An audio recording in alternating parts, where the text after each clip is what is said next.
우리는 평생 성공과 행복을 찾기 위해 수많은 외부적인 조건을 갈망하며 살아갑니다. 더 높은 연봉이나 더 안락한 주거 환경, 그리고 타인의 인정을 얻으면 인생의 모든 퍼즐이 맞추어질 것이라고 믿기 때문입니다. 하지만 현대인지 과학이 밝혀낸 놀라운 진실은 우리가 그토록 찾아 헤매던 기적이 바로 우리 머릿속에 장착되어 있다는 사실입니다. 수많은 석학들이 인류의 진화 과정을 추적하며 발견한 이 마법 같은 장치는 우리가 평소 아주 사소하게 여겼던 어느 감각 속에 숨어 있었습니다. 장치를 가동하는 순간 우리의 삶은 이전과는 비교할 수 없는 새로운 차원의 궤도로 진입하게 됩니다. 사람들은 삶의 질을 높이기 위해 비싼 영양제를 먹거나 가혹한 훈련을 자처하곤 합니다. 뇌의 기본 설계를 밑바닥부터 다시 그리는 가장 효율적인 도구는 그냥 지나치고 마는 것이죠. 그 도구는 바로 감사라는 이름의 물리적 에너지입니다. 이것은 단순한 마음가짐의 차원을 넘어섭니다. 우리의 신경세포들이 서로 연결되는 방식을 전면적으로 뜯어고치는 실제적인 힘이기 때문입니다. 칠흑 같은 어둠 속에서도 단 한마디의 진심 어린 고마움은 뇌의 비상 작동 스위치를 겁니다. 유명한 신경과학 연구들에 따르면 감사라는 추상적인 개념이 뇌에 입력되는 찰나 특정 부위가 밝게 타오르며 우리 몸에 유익한 행복 물질을 실시간으로 배출하기 시작합니다. 우리가 늘 긍정적으로 사는 것이 그토록 어려웠던 이유는 의지력이 부족해서가 아닙니다. 단지 감사가 우리 뇌의 하드웨어에 미치는 구체적인 물리적 영향력을 제대로 학습하지 못했기 때문입니다. 감사하는 마음을 품는 바로 그 순간, 우리 뇌에서는 즐거움을 담당하는 도파민과 유대감을 만드는 옥시토신, 그리고 심리적 안정을 주는 세로토닌이 폭포수처럼 쏟아져 나옵니다. 이 경이로운 화학 물질들은 우리의 신체 건강뿐만 아니라 인간관계와 업무 성취도까지 이끌어 올립니다. 주변을 돌아보면 유독 긍정적인 기운을 뿜어내며 생동감 있게 살아가는 사람들이 눈에 띄곤 합니다. 그들에게는 관찰되는 명확한 세 가지 신호가 있습니다. 첫째로 그들은 늘 주변을 환하게 밝히는 밝은 기운을 유지하며 미소를 잃지 않습니다. 둘째로 그들은 사람들과 자석처럼 끌어당기는 유대감을 형성하며 선한 영향력을 가진 이들이 모여듭니다. 마지막으로 그들은 언제나 에너지가 넘치고 진취적인 태도를 보이며 활동적인 삶을 영위합니다. 그들의 뇌 안에는 평범한 이들과 구별되는 특별한 상태, 즉 감사의 회로가 이미 구축되어 있기 때문입니다. 어떠한 고난이 닥쳐와도 고맙다는 반응을 보일 수 있는 사람들의 내면에서는 지금 이 순간에도 위대한 재창조의 과정이 일어나고 있습니다. 심리학자 빅터 프랭클은 인생의 가장 가혹한 수용소 안에서도 인간이 가질 수 있는 최후의 자유는 자신의 태도를 결정하는 것이라고 말했습니다. 우리는 흔히 여러 서적을 통해 감사의 중요성을 귀에 못이 박히도록 들어왔습니다. 하지만 많은 이들이 내면에서는 정말 그럴까 하며 강한 의구심을 품고는 합니다. 이러한 불신과 망설임 때문에 돈도 시간도 들지 않는 이 위대한 변화의 기회를 놓치는 이들이 너무나 많습니다. 세계적인 연구기관들은 감사를 가장 신뢰할 만한 생체 개입 수단으로 공인하고 있습니다. 감사가 일으키는 첫 번째 기적은 바로 우리 마음의 안식처인 수면의 질을 개선한다는 것입니다. 건강을 유지하는 세 가지 기둥은 수면과 운동, 그리고 햇빛을 쬐는 산책입니다. 그 중에서도 가장 기초가 되는 것은 단연 수면이라고 할 수 있습니다. 감사하는 마음은 잠드는 과정부터 수면의 밀도와 시간까지 모든 과정을 새롭게 재정의합니다. 영국 맨체스터 대학교의 401명을 대상으로 한 대규모 연구 결과는 놀라움 그 자체입니다. 감사의 에너지가 충만한 사람일수록 주관적인 숙면 만족도가 압도적으로 높았고 잠에 드는 속도 역시 현저히 빨랐습니다. 덕분에 그들은 낮 시간 동안 피로에 방해 없이 활력을 유지하며 살아갈 수 있었습니다. 잠들기 직전 떠올린 단 몇 줄의 고마운 기억이 뇌 속의 부정적인 잡음들을 깨끗이 씻어내고 긍정적인 파동을 채운 결과입니다. 우리가 불면의 밤을 보내는 이유는 대개 불안과 걱정 같은 어두운 감정들이 뇌를 과도하게 자극하여 교감신경을 흥분시키기 때문입니다. 반면 감사는 신경적 긴장을 즉각적으로 완화하고 수면을 방해하는 정신적 독소들을 제거해 줍니다. 런던 대학교의 연구에서도 단 2주일 동안 감사일기를 기록한 것만으로 긍정적인 정서가 급증하고 잠의 질이 개선되었다는 사실이 밝혀졌습니다.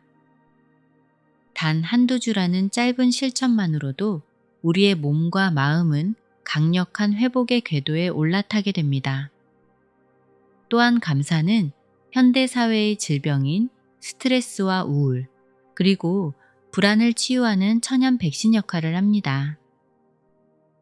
홍콩 교육대학교의 연구에 따르면 감사 일기를 4주 동안 꾸준히 작성한 의료진 102명의 우울 수치가 획기적으로 낮아졌습니다.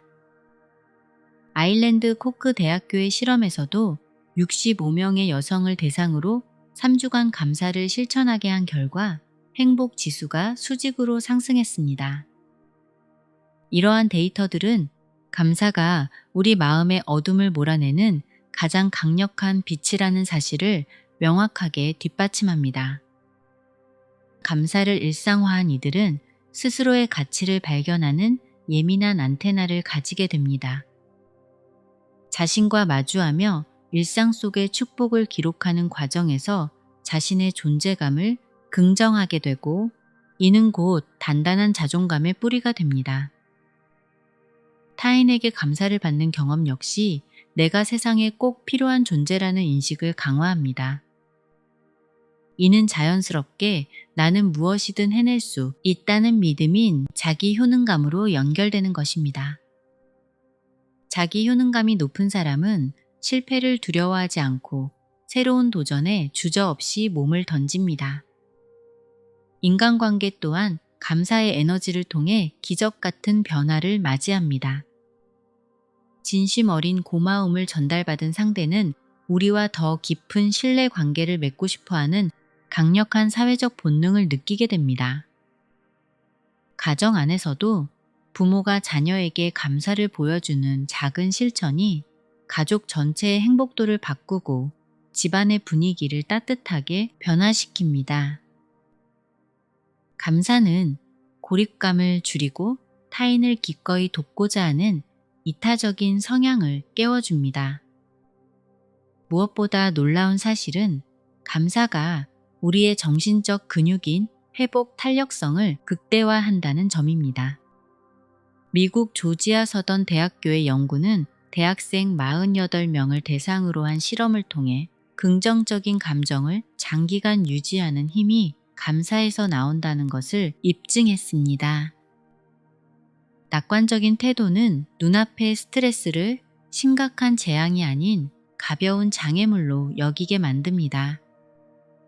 이러한 정신적 여유는 업무 효율과 학업 성취도로 고스란히 이어집니다.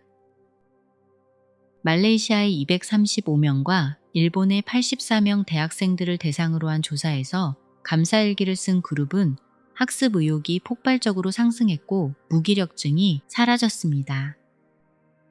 감사를 통해 단련된 끈기와 집중력이 그들이 원하는 목표를 달성하는 데 결정적인 열쇠가 된 것입니다. 성과가 오르는 것은 결코 우연이 아닙니다. 감사가 만들어낸 최적의 뇌 상태가 우리의 지적 능력을 한계치까지 끌어올린 필연적인 결과라고 할 수 있습니다. 감사는 정신적 건강을 넘어 우리의 물리적 육체와 생물학적 생존에도 경이로운 변화를 일으킵니다. 심장은 우리 몸의 엔진이자 감정의 파동을 가장 예민하게 수신하는 안테나입니다. 런던 대학교의 연구에 따르면 감사일기를 쓴 이들은 이완기 혈압이 눈에 띄게 낮아지는 물리적 변화를 보였습니다.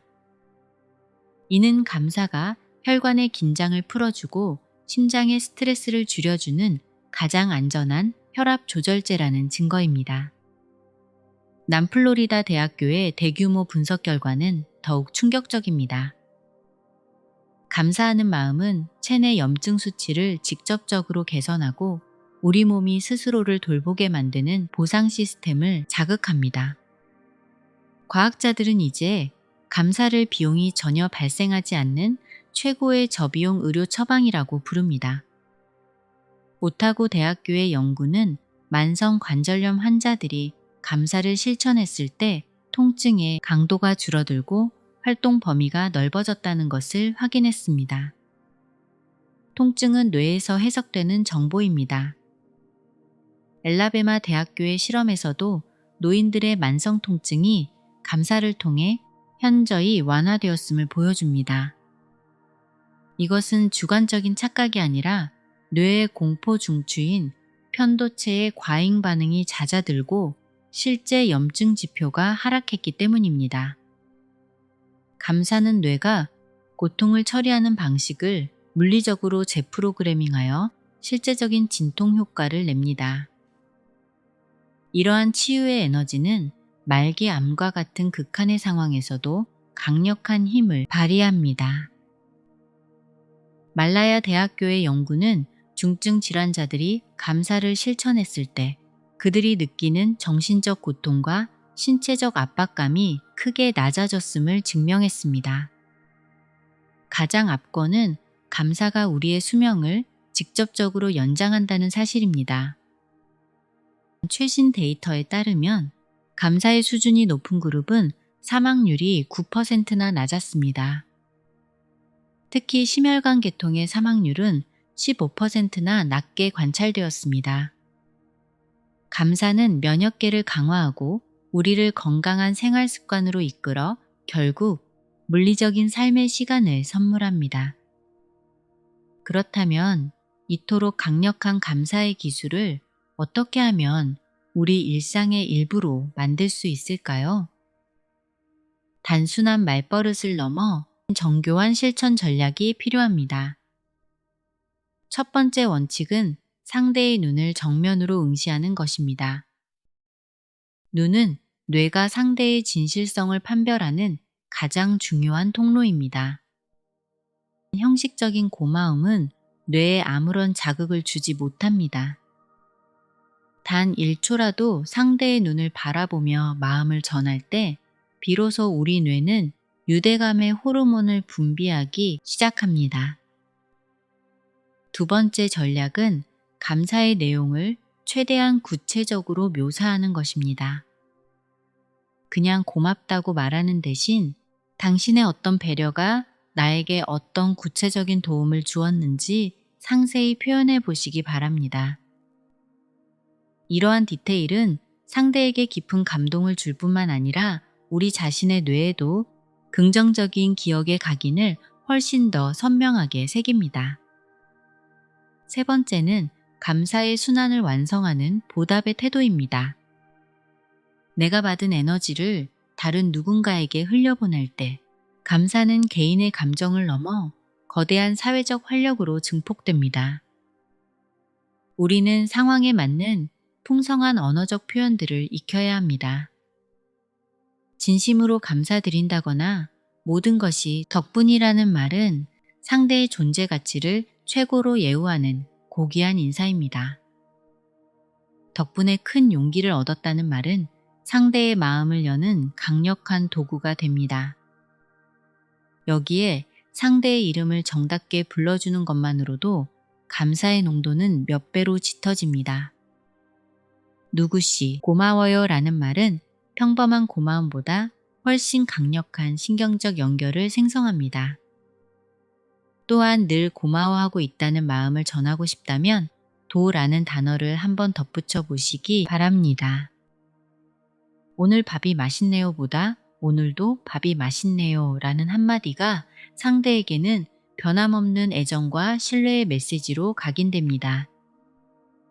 진정으로 풍요로운 인생을 사는 이들은 받는 기쁨보다 주는 즐거움을 먼저 이해합니다. 나눔의 행위에는 세 가지 황금률이 존재합니다. 첫째는 상대의 이야기를 웃으며 온 마음으로 경청하는 것입니다. 시간을 내어 상대의 존재를 온전히 수용하는 경청은 그 자체로 가장 귀한 선물입니다. 둘째는 내가 가진 것 중 상대가 진정으로 필요로 하는 것이 무엇인지 살피는 통찰입니다. 단순한 물질이 아니더라도 나의 경험과 지식 혹은 적절한 인맥을 소개해 주는 것은 연결이라는 위대한 자산을 만드는 일입니다. 셋째는 어떠한 보상도 기대하지 않는 순수한 배려입니다. 무언가를 바라는 순간 감사는 거래의 영역으로 전락합니다. 하지만 대가 없이 베풀 때 그 에너지는 신비로운 경로를 통해 반드시 당신에게 더 큰 행운으로 돌아옵니다. 성공하고 싶다면 타인의 성공을 진심으로 돕고 사랑받고 싶다면 타인을 먼저 뜨겁게 사랑하십시오. 지혜를 얻고 싶다면 기꺼이 가르치는 사람이 되어보고 응원받고 싶다면 먼저 뜨거운 박수를 보내는 사람이 되어야 합니다. 이것이 바로 우주와 뇌가 공명하는 감사의 역설이며 가장 빠른 인생 역전의 비밀입니다. 우리는 이제 감사의 과학과 신체적 효과 그리고 사회적 실천 기술까지 모두 살펴보았습니다. 하지만 이 모든 지식도 매일의 습관으로 굳어지지 않으면 한낱 정보의 나열에 불과합니다. 우리는 이제 감사의 이론적 토대를 넘어 이를 삶에 완전히 뿌리내리게 할 최후의 설계도 앞에 서 있습니다. 아무리 고귀한 깨달음이라도 우리의 일상으로 스며들지 않는다면 그것은 한낱 글자에 머물 뿐입니다. 우리의 뇌를 감사의 모드로 재설정할 수 있는 가장 실질적인 도구는 바로 감사일기입니다. 이것은 단순한 메모를 넘어서 뇌의 회로를 물리적으로 재배치하는 성스러운 의식과도 같습니다. 에몬스 박사는 1000명 이상의 사람들을 대상으로 10주간의 감사 프로젝트를 진행했습니다. 그 결과는 인류가 발견한 그 어떤 보약보다 강력한 치유력을 보여주었습니다. 일기를 쓴 이들은 면역력이 눈에 띄게 강화되었고 신체적 고통에서 해방되는 기적을 맛보았습니다. 심리적으로는 긍정적인 감정이 폭발하며 매 순간 맑은 정신을 유지하게 되었습니다. 낙관적인 태도가 몸에 배면서 행복감이 증폭되었고 사회적으로는 타인에게 관대해지며 고립감에서 벗어나는 풍요로운 유대감을 얻었습니다. 10주라는 짧은 시간이 한 사람의 인생 전체를 바꾸는 결정적인 분기점이 된 것입니다. 감사일기의 가장 큰 장점은 타인의 도움 없이 오직 당신의 의지만으로 지금 당장 시작할 수 있다는 점입니다. 복잡한 세상 속으로 나가지 않아도 우리 내면에는 감사의 원천이 마르지 않고 흐르고 있습니다. 오늘 무사히 식사를 마친 것과 평온하게 숨쉬고 있는 것, 그리고 아무런 사고 없이 지나간 소박한 일상 속에 위대한 감사의 씨앗이 숨겨져 있습니다. 이제 그 효과를 극대화할 수 있는 과학적인 작성 요령을 알려드리겠습니다. 가장 중요한 수칙은 잠들기 직전에 펜을 드는 것입니다. 하루의 모든 일과를 마치고 고요한 상태에서 오직 감사만을 위한 신성한 시간을 확보해야 합니다. 둘째는 반드시 노트에 손으로 직접 써 내려가는 것입니다. 직접 글씨를 쓰는 행위는 뇌의 망상 활성화 시스템을 강렬하게 자극하여 타이핑과는 비교할 수 없는 깊은 각인을 남깁니다. 또한 스마트폰의 차가운 불빛을 피함으로써 뇌가 휴식 모드로 들어가는 것을 방해하지 않습니다. 오늘 감사했던 3가지 일을 떠올리며 최소 3줄 이상을 차분히 적어보시기 바랍니다. 처음에는 아주 짧아도 괜찮습니다. 중요한 것은 문장의 길이가 아니라 그 순간의 감정에 온전하게 몰입하는 진실한 태도입니다. 일기를 쓴 직후에는 즉시 잠자리에 들어 방금 적은 내용들을 되새기며 꿈의 나라로 여행을 떠나야 합니다. 우리의 뇌는 잠들기 직전의 정보를 가장 소중하게 보관하며 수면 중의 일을 장기 기억으로 정착시킵니다. 이 마지막 순간에 감사가 당신의 성품을 빚어내고 인생의 향방을 결정하는 이유가 바로 여기에 있습니다. 부정적인 불안을 안고 잠드는 습관은 뇌를 실패의 기록 보관소로 만들지만 감사를 품고 잠드는 습관은 뇌를 성공과 행복의 보물창고로 변화시킵니다. 최소 4주 동안 이 의식을 반복해 보시기 바랍니다. 이것은 우리의 자존감을 세우고 진취적인 영혼으로 거듭나게 하는 인생 최고의 투자가 될 것입니다. 여기서 한 걸음 더 나아가고자 하는 이들에게는 3가지 감사 워크라는 실전법을 권해드립니다. 일기 쓰기가 내면의 정화라면 하루 3번 타인에게 고맙다고 말하는 것은 외부 세계와 빛의 에너지를 교환하는 일입니다. 마음으로만 느끼는 것보다 입 밖으로 내뱉는 언어의 힘은 뇌과학적으로 3배 이상 강력한 효과를 냅니다. 감사를 언어화하여 세상에 내보내는 순간 당신의 뇌는 행복 물질을 생산하는 거대한 발전소로 변모합니다. 우리는 이제 감사가 단순한 예절이 아니라 생존을 위한 가장 영리한 전략임을 이해하게 되었습니다. 감사는 결핍을 풍요로 바꾸고 혼돈을 질서로 변화시키는 우주의 연금술입니다. 삶이 비바람을 몰고 온다 해도 감사의 끈을 놓지 않는다면 당신의 뇌는 반드시 그 시련을 자양분으로 바꾸어낼 것입니다. 붓다는 말씀하셨습니다. 감사하라. 오늘 많은 것을 배우지 못했을지라도 적어도 조금은 배웠지 않은가. 설령 조금도 배우지 못했을지라도 적어도 몸에 병이 들지는 않았지 않은가. 혹시 병이 들었을지라도 적어도 죽지는 않았지 않은가. 그러니 우리 모두 감사하자. 오늘부터 당신의 밤을 감사의 기록으로 채워보시기 바랍니다. 잠든 사이의 뇌는 우리의 인생을 가장 아름답고 눈부신 모습으로 재설계하고 있을 것입니다. 세상을 바라보는 우리의 눈이 달라지면 세상이 우리를 대접하는 방식 또한 마법처럼 달라집니다. 그 기적 같은 변화의 시작은 오늘 밤 우리가 쥐어들 펜 끝에서 시작됩니다.